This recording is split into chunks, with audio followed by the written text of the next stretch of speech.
Hi, I'm David and welcome to Leisure Bit. And today we're going to cover off 4 different things that I'm planning on fitting onto the Elddis CV20 Ducato based camper van. So first one's Mudflaps, then wind deflectors, then reversing sensors, and then we'll finish with mirror protectors. But let's just start with a very quick channel update before we kick off with those. Let's get cracking. So first of all, I just want to say a massive thank you to Trish and George from the Caravanning Macs for the sticker swap we've completed. Highly recommend you having a watch of their channel, especially if you've got a caravan. Some great hints and tips and general interest stuff on there too. I'll pop a link in the comments below. So thanks again, George and Trish. That's a Caravan Macs for doing the sticker swap with us. So the first thing I wanted to go through today was thinking through some of the jobs I need to complete when the van arrives. And again, hopefully it's not too long now. With a little bit of luck, might have it before the new year, maybe just after the new year, but it seems to be coming along, so fingers crossed that keeps up. Don't want to jinx it at the last minute, but let's move along. So the first thing I want to talk about was Mudflaps. So I got myself a set of Mudflaps to fit. I've just got front ones at the moment because I thought I'll see how I get on with the Mudflaps. Because what seems to happen is you get quite a lot of spray off the front wheels that ends up both running down the side of the van, but also ends up actually being catching on the back of the step as well. So I thought these would help cut it down. A lot of people have fitted these. And I got a tip quite some time ago now, and again I'll pop a link into that video below if you want to get some and learn how to fit them before I get round to doing the video.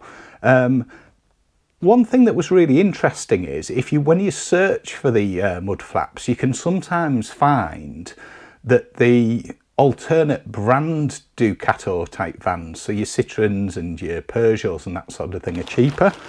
In this case, I got the, these are the PSA, obviously accessory, and these ones are actually the ones, I think they were, yeah, Peugeot boxed Citroen jumper, but they actually fit the Ducato as well, because obviously several based vehicles, I think they're all made in the same place, if I'm not mistaken, or certainly some of the key components like that. So that's the Mudflap pack, and you can pick them up for about I think I paid, let me just double check, £37 I paid for them, so you can pick them up reasonably cheaply. So that's the Mudflaps, and again, shop around, genuine PSA ones, but fit the Ducato also, and they feel reasonably good quality, so we'll have a look at them when we get them fitted. So that's the first thing. The second thing, and again, another one where I got the tip from Rick from Pearl the CV20, was to fit some wind deflectors. Now these aren't boomerangs, they're actually wind deflectors. So plan on fitting those. What I got those for was to actually stop the rain getting in, so you could leave the window cranked a little bit, specifically during the summer, just to give a bit of ventilation through the cab, or if you're driving along, just give that little extra bit of ventilation and just let a bit of airflow through without the rain getting in. So looking forward to fitting those. Again, I'll pop a link to Rick's video below if it's something you want to get and fit now, and we'll see how I get on it fitting those. So that's the second thing. So we've done the Mudflaps, the wind deflectors. So now let's have a look at something I thought was really useful, and the reason for fitting these is sometimes when you're driving around, or reversing more specifically, there's a lot going on, and you're looking out of mirrors, you're looking out to the sides, you know, you're looking all over the place, and anything can happen behind you. So I thought it was worthwhile getting some reversing sensors, and I've got this kit. I'll not take it all out, it's just pretty standard reversing sensor kit, and I went for the genuine Fiat aftermarket one rather than some of the more generic ones.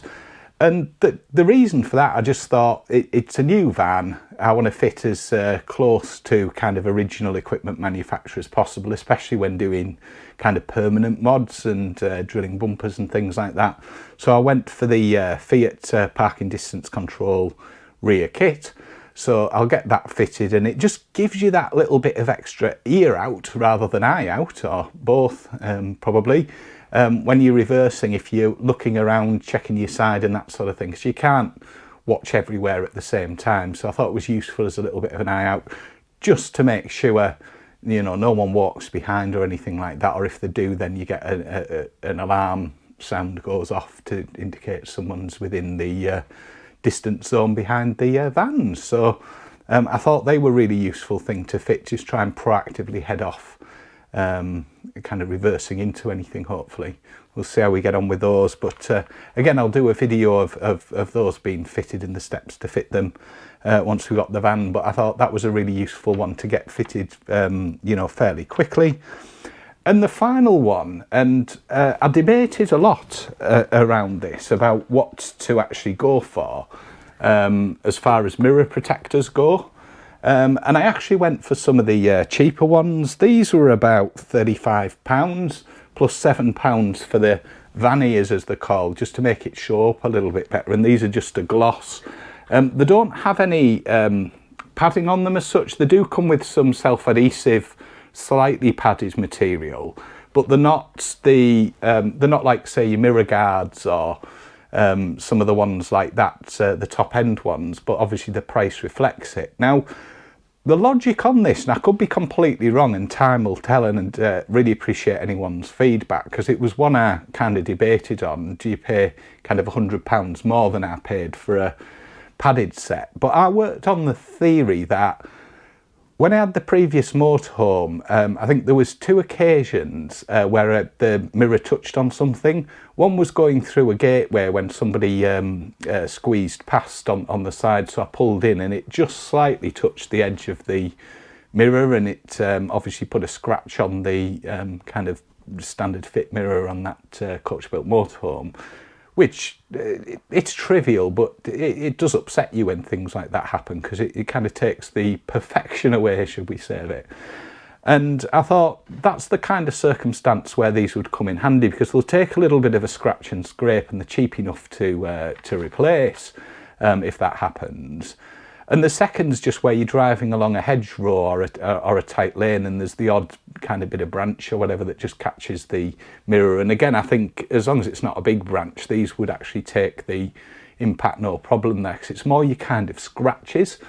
But I'm conscious that some people get the more advanced or more expensive or more refined and padded ones to actually take a kind of knock impact on it. And I suppose these would take a small knock, but I worked on the theory that if you hit wing mirrors when you're going along at, you know, 30, 40, 50, 60 mile an hour, if 2 vehicles were travelling at 30 mile an hour and the wing mirrors hit that 60 mile an hour impact on those. And I think the issue is then the mirror slams back into the window, and the force of the impact's likely to do some damage anyway.